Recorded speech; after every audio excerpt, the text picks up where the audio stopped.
ان تتوبا الی اللہ فقد صغت قلوبکما، اگر تم دونوں، اب ظاہر بات ہے کہ ایک اہلیہ کا نے راز چھپایا جو دیا گیا تھا دوسری اہلیہ، حضور کی دوسری اہلیہ کو کہا جاتا ہے حضرت حفصہ نے یہ معاملہ کیا، حضرت عائشہ کو بتا دیا۔ ان دونوں کے تعلقات بہت اونچے تھے، اس لیے کہ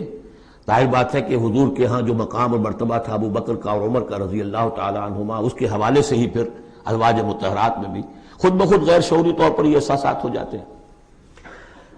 تو انہوں نے ان تتوبا الی اللہ، اگر تو اب تم دونوں اللہ کی جناب میں توبہ کرو، فقط صغت قلوبکما، اس کا ترجمہ کیا تو تمہارے دل ٹیڑھے ہو چکے ہیں۔ یہ اہل تشیع کا ترجمہ ہے، ازواج مطہرات سے انہیں بالعموم قد ہے، حضرت عائشہ سے بہت سخت ہے، لیکن یہ عام ازواج مطہرات سے۔ اس کا ترجمہ صحیح یہ ہے کہ اگر تم اللہ کی جناب میں توبہ کرو تو تمہارے لیے یہی مناسب ہے، اور تمہارے دل تو مائل ہو چکے ہیں، لیکن ایک ہوتا ہے ناز والے نیاز کیا جانے۔ اب یہ ماننا جو ہے یہ ذرا کڑا گزر رہا ہے کہ حضور مجھ سے غلطی ہوئی، آپ مجھے معاف کر دیجیے، وہ بھی اس لیے کہ معاملہ ہے شوہر اور بیوی کا۔ جیسے ہم کہتے ہیں کہ میاں تمہارے دل میں تو بات اب آ چکی ہے، بس تم مان نہیں رہے ہو، دل میں تو تم نے بات سمجھ لی ہے، تم اگر ایسا کرو تو یقیناً تمہارے لائق ہے، یہ انداز ہے یہ۔ اور یہ بہت سی مثالیں دے کر انہوں نے واضح کیا، اب میں اسے بہت بڑا احسان مانتا ہوں۔ ان تتوبا الی اللہ فقد صغت قلوبکما، اللہ کی جناب میں اگر توبہ، اچھا صغب کا ایسا لفظ ہے یہ عربی زبان کا جو میں نے پہلے بھی آپ کو بتایا تھا، مالا الی مالا عن، میلان سے، مالا کے بعد الی ہوگا کسی شے کی طرف میلان، توجہ اس کا ہونا، دل کا ادھر رجحان ہونا، اور مالا عن کسی چیز سے نفرت ہو جانا، لفظ ایک ہی ہے، مال میلان، الی اور عن، رغب الی رغب عن، راغب ہوا اس شے کی طرف اور راغب ہوا اس چیز سے، متنفر ہو گیا اس چیز سے، لفظ ایک ہی ہے رغبت۔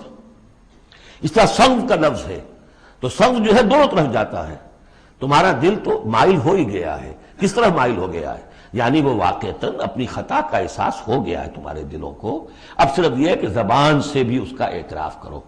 جیسے کہ حضرت آدم کو احساس ہو گیا تھا اپنی خطا کا، تو اللہ تعالیٰ نے الفاظ سکھا دیے تھے، فَتَلَقَّى آدَمُ مِن رَبِّهِ كَلِمَاتٍ فَتَابَ عَلَيْهِ،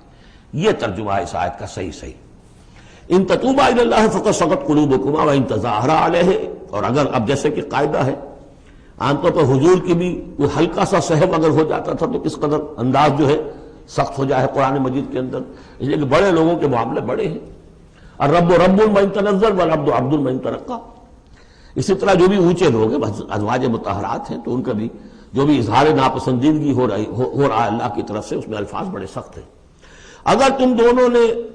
کوئی گٹھ جوڑ کر لیا، ان تظاہرا علیہ، محمد کے خلاف صلی اللہ علیہ وسلم، کوئی متحدہ بھاگ بنا لیا،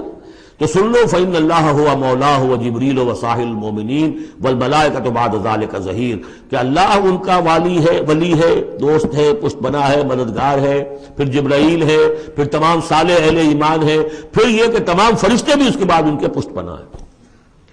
تو ان کے ساتھ معاملہ جو ہے وہ ان کے مقام کی مناسبت سے کرو، چاہے وہ تمہارے شوہر ہیں اور تم ان کی بیوی ہو، لیکن معاملہ کرو اس میں تمہارے امتی ہونے کا پہلو جو ہے وہ کہیں نگاہ سے اوجھل نہ ہو، وہ اللہ کے رسول ہیں، تم امتی ہو۔